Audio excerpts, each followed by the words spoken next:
पुंजा शेतात आलेलो आहे डिसेंबरमध्ये लागवड केलेली निलगिरी त्यांची CPM 85 पाहू शकतात तुम्ही तिची वाढ.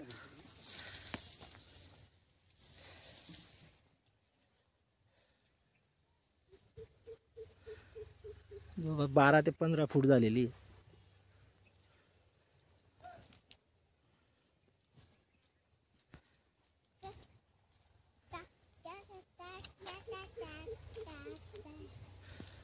मका घेतलेला होता याच्यात त्यांनी. मका आणि बाकीच्या याच्यात काय होतं बापू?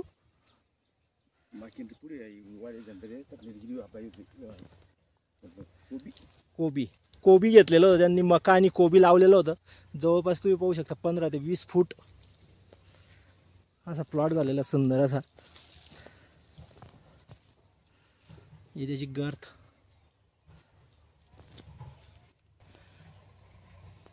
तुम्ही पाहू शकतात सोबत 22 शेतकरी आलेत बापूंच्या.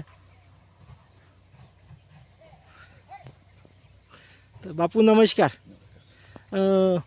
निलगिरी कधी लावली होती तुम्ही?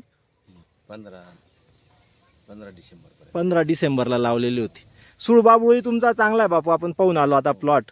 तर तुम्ही दोघी पिकं लावले, तर तुम्ही निलगिरी आणि सुळबाबुळ लावल्याचं कारण काय?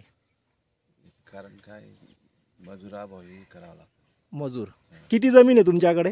29 बिघा.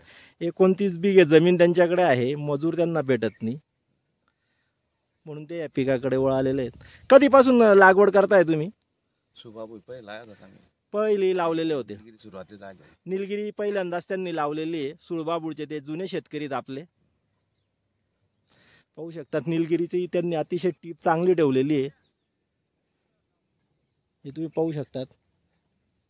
तर मध्ये इथे काही आंतरपीक घेण्याचा विचार नाही केला का बापू तुम्ही? काही जमलं नसावं, क्षेत्र जास्त असल्यामुळे. पाऊस चालू राहिला ना. हा हा ओके. तयार नाही होणार.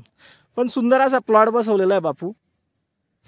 जवळपास त्यांची मित्रांनो हे राजाराम बापू आहेत धाब्याचे. जवळपास त्यांचं 30 बिघे जमीन त्यांच्याकडे आहे.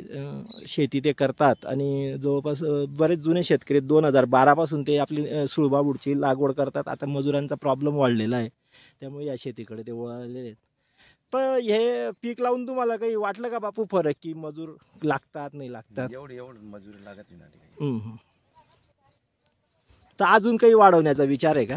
हो, अजून लागवड करायची. अजून 9 बिघा शेत लावायचं. अजून 9 बिघा. तर तुम्ही पाहू शकता मित्रांनो की जे मोठे शेतकरी त्यांच्यासाठी अतिशय असं चांगलं असं हे पीक आहे निलगिरी आणि सुळबाबुळ.